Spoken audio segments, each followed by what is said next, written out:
गाहे बगाहे नितिन गडकरी नरेंद्र मोदी के खिलाफ क्यों रहते हैं, और जब जब गडकरी बोले हैं नरेंद्र मोदी को शर्मिंदगी उठानी पड़ी है, ठीक उसी तरह इस बार भी बजट को लेकर विपक्ष के साथ खड़े गडकरी ने क्यों मोदी को असहज कर दिया, इस रिपोर्ट में देखिए।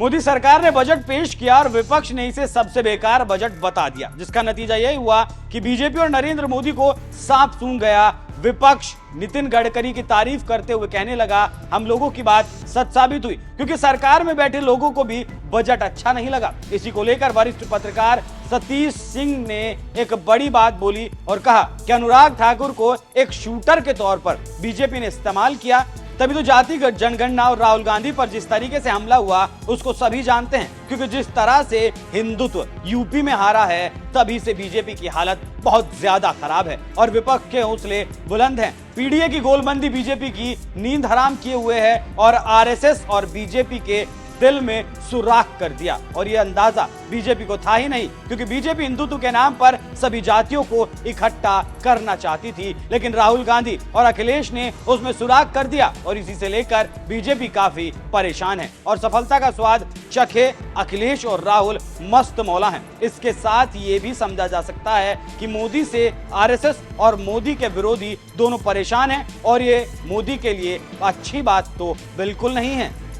जानकारों की माने तो मोदी के बजट से काफी नाराजगी है और कुछ लोग दबी जुबान में तो नितिन गडकरी की तरह खुलकर विरोध में आ गए। और तो आपने दिल्ली में मोहन भागवत का बयान तो सुन ही लिया होगा, जिसमें नरेंद्र मोदी की कैसे धज्जियां उड़ाई गई थी और कहा गया था कि कोई स्पाइडरमैन और सुपरमैन ना बने, सबको इंसान बनना चाहिए। जिसके बाद कई लोग ये कहने लगे कि मोदी के पास काफी कम समय बचा है और अब गडकरी का तीखा हमला मोदी के बजट को लेकर नागपुर LIC संघ का जिक्र करते हुए गडकरी का जो लेटर बम फूटा है उससे सभी के दिल हिल गए।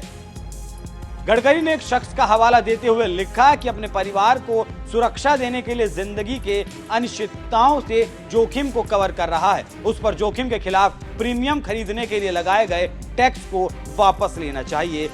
सीनियर सिटीजन के लिए बोझ की तरह है। वित्त मंत्री नितिन गडकरी के इस सुझाव पर अमल करेंगे या नहीं ये तो वक्त बताएगा, लेकिन इस चिट्ठी ने सरकार को जरूर मुश्किल में डाल दिया और अब सरकार के पास एक ही उपाय है और वो है वापस इसे लेना। अगर लेते हैं तो भी परेशानी होगी और नहीं लेते हैं तो फिर ज्यादा परेशानी के साथ बदनामी भी होगी। इससे आप समझ सकते हैं कि मोदी क्यों मुश्किल में है। जानकारी देते चलें कि इंश्योरेंस एक फाइनेंशियल सर्विस है। सभी इंश्योरेंस और मेडिकल इंश्योरेंस के प्रीमियम पर सरकार मौजूदा वक्त में 18% GST लेती है। इससे समझने के लिए आपको इसे इस तरह समझना चाहिए, जैसे अगर आप 5 लाख रुपए का इंश्योरेंस कवर लेते हैं और उसका प्रीमियम 11,000 रुपए है तो उस पर करीब 1,980 रुपए का GST लगेगा और आपका प्रीमियम जो है वो 1980 रुपए आपको उसमें ज्यादा देने होंगे। इसी को नितिन गडकरी चाहते हैं कि खत्म कर दिया जाए और इसीलिए लेटर भी लिखा गया, लेकिन अब मामला दिलचस्प हो चला है। देखना होगा आगे क्या होता है,